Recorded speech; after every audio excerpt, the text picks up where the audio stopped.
अस्सलाम वालेकुम नाज़रीन, तो आनिस रहिया हो हक़सत न्यूज़। आम सभिनी खे हक़सत न्यूज़ में भली कार चऊं था। ख़बर शामिल कयूं था नुशार फिरोज़ ख़ान जिथे chief additional deputy commissioner Tashfeen आलिम जे सदारत हेठि जश्न आज़ादी जी इंतज़ामी बाबति इजलास डिप्टी कमिश्नर ऑफिस जे कमेटी हाल में थियो। इजलास खे ॻाल्हाईंदे उन चयो त 14 अगस्त निहायती अहम ॾींहुं आहे। हिन भेरे कोरोना सबबि एहतियाती तदबीरूं अख़्तियार करण जी वधीक ज़रूरत आहे। हुन हिदायत कई त सभिनी खातनि जा सरबराह पंहिंजे ऑफिसरनि में चरागान कनि ऐं पंहिंजे ऑफिसनि खे क़ौमी झंडनि ऐं झंडनि सां सिंगारे पंहिंजे ऑफिसनि में जश्न आज़ादी जा प्रोग्राम कोठाइनि। उन ॿुधायो त जश्न आज़ादी जे सिलसिले में ज़िले सतह जो मरकज़ी प्रोग्राम डिप्टी कमिश्नर ऑफिस में थींदो, जंहिंजो महिमान ख़ासि डिप्टी कमिश्नर पाण हूंदो, जिथे झंडे फिराइण ऐं मार्च पास्ट ऐं ॿिया प्रोग्राम थींदा। तमामु प्राइवेट इदारा पंहिंजे तौर ऐं पंहिंजे दुकाननि ऑफिसनि खे सजाइनि जश्न आज़ादी जे प्रोग्राम भरपूर किरदारु अदा कनि।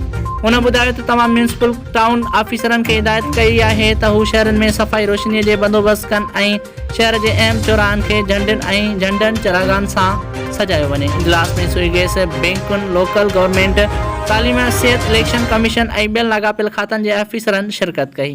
रिपोर्ट करे आहे नुशार फिरोज़ खां, ब्यूरो चीफ मंज़ूर मलिक, हक़सत न्यूज़ नुशार फिरोज़।